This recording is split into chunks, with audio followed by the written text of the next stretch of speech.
Welcome back to my YouTube channel Nabila29.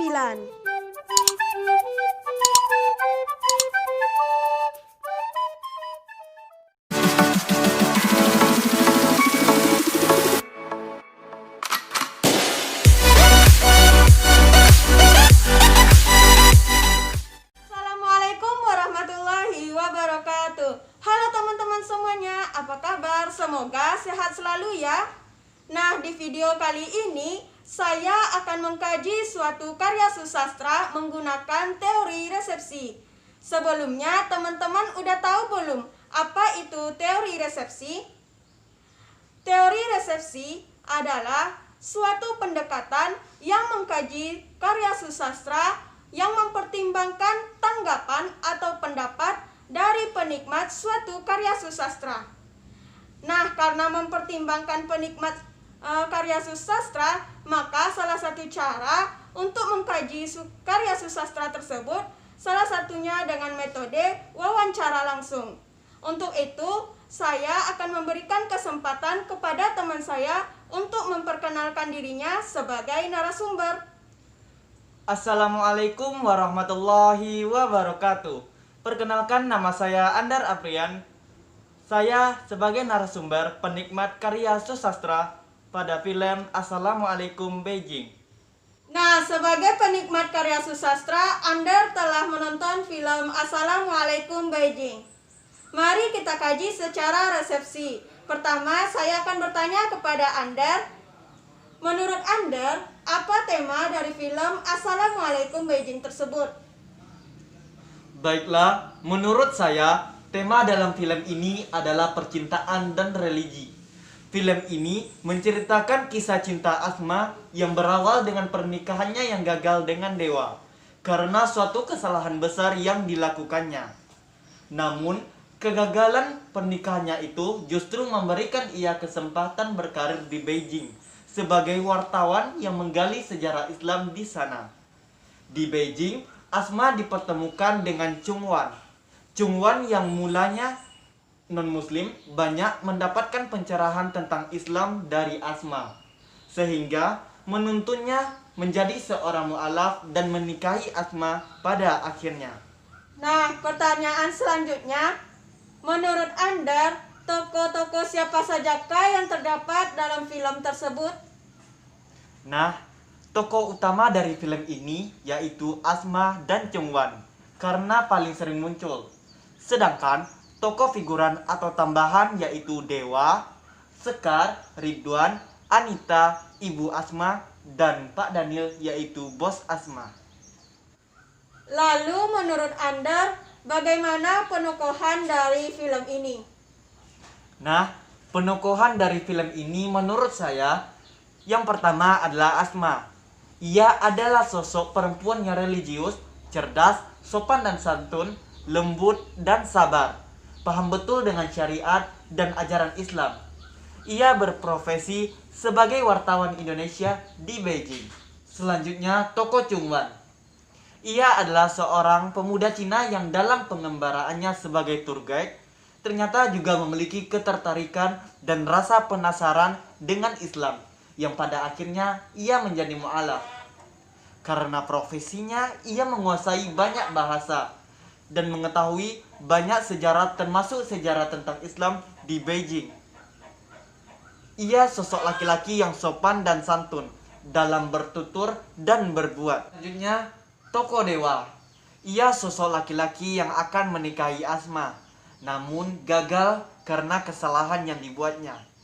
Ia masih mengejar-ngejar Asma sampai menyusulnya ke Beijing.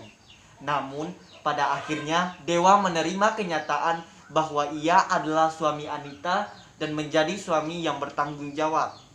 Selanjutnya, tokoh Sekar. Sekar adalah sosok sahabat sejati dan sangat peduli pada Asma. Selanjutnya, tokoh Ridwan. Ridwan adalah suami Sekar di mana mereka sering meributkan hal-hal kecil, namun tetap harmonis dan selalu membantu Asma selama di Beijing. Selanjutnya yaitu Ibu Asma, seorang ibu yang sangat menyayangi anaknya. Selanjutnya, tokoh Anita. Pada film ini, karakter Anita tidak terlalu digambarkan. Namun, dari dialognya dengan Asma ketika Asma duduk di kursi roda, ia adalah sosok wanita yang mudah putus asa. Ia adalah istri dari dewa. Selanjutnya yaitu tokoh Pak Daniel. Ia adalah bos Asma di tempat kerjanya di Beijing. Sosok yang baik, ramah, dan tegas. Nah, selanjutnya menurut Anda bagaimana alur dalam film ini? Dalam film ini, alur yang digunakan adalah alur maju. Lalu bagaimana dengan latar dalam film ini, seperti latar tempat misalnya? Kalau latar, seperti latar tempat itu banyak. Tapi setahu saya yang pasti melibatkan dua negara, yaitu Beijing dan Indonesia. Yang di Beijing itu seperti di apartemen, kantor, tempat kerja Asma, terminal, bus, tembok Cina, kafe, dan tempat-tempat sejarah lainnya yang ada di Beijing. Di Indonesia itu rumah Asma dan rumah sakit. Nah, di dalam film tentu terdapat amanat yang ingin disampaikan baik secara eksplisit maupun secara implisit. Lalu menurut Anda, amanat apa saja yang dapat Anda petik dari film ini? Amanat yang dapat saya petik dari film ini yaitu yang pertama adalah berani berbuat, berani bertanggung jawab. Seperti tokoh dewa, dia harus menikahi Anita karena perbuatannya. Meski pernikahannya dengan Asma sudah dipersiapkan. Meski awalnya dewa masih mengejar Asma, akhirnya dia menerima dan memenuhi tanggung jawabnya sebagai suami Anita. Yang kedua yaitu setiap peristiwa atau masalah pasti ada hikmah di balik itu semua. Nah, amanat ini secara langsung ada pada dialog tokoh Ridwan dan Sekar di dalam taksi saat menjemput Asma yang baru sampai di Beijing. Sekar mengatakan seandainya Asma jadi menikah dengan dewa pada hari itu, ia tidak akan bisa menjadi wartawan perwakilan Indonesia di Beijing. Perkataan Sekar ini disahut oleh Ridwan, suaminya, dengan berkata, semua peristiwa pasti ada hikmahnya, termasuk patah hati. Patah hati di sini yaitu kekecewaan Asma terhadap dewa yang menyimpang dan mengingkari impian mereka untuk menikah. Yang ketiga adalah jodoh itu rahasia Allah. Jodoh itu memang benar-benar rahasia Allah. Asma dan dewa yang paginya akan menikah. Malam sebelum pernikahannya, dewa menyampaikan kebenarannya kepada Asma dan pernikahannya pun gagal.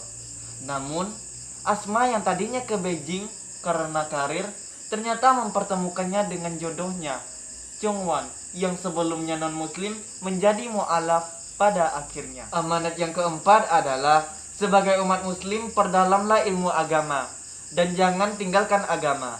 Namun, amalkan dalam kehidupan sehari-hari. Nah, ini orang yang beragama Islam saja terkadang dia tidak melaksanakan sholat.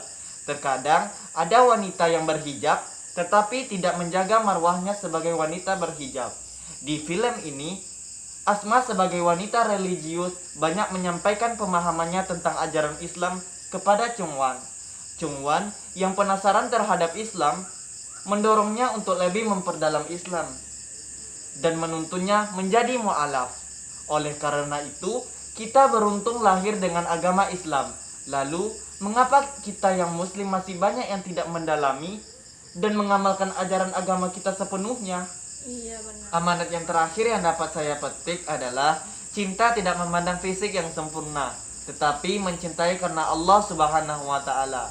Seperti Chongwan yang menikahi Asma yang dalam keadaan sakit dan lumpuh, tetapi Chongwan tidak menghiraukan itu. Karena Asma yang membawanya kepada cahaya Islam, di mana Chongwan mencintai Asma karena Allah dan tidak memandang fisik yang sempurna. Mereka berdua pun mendapatkan keberkahan dan kebahagiaan dengan pernikahannya. Nah, ini pertanyaan terakhir. Lalu, apa pendapat Anda tentang film ini? Apakah ada kelebihan atau kekurangannya? Atau apa yang menjadi film ini menarik untuk ditonton? Menurut saya film ini tidak ada kekurangannya karena jalan cerita menarik dan endingnya jelas. Film ini sangat bagus, positif dan mengedukasi sekali.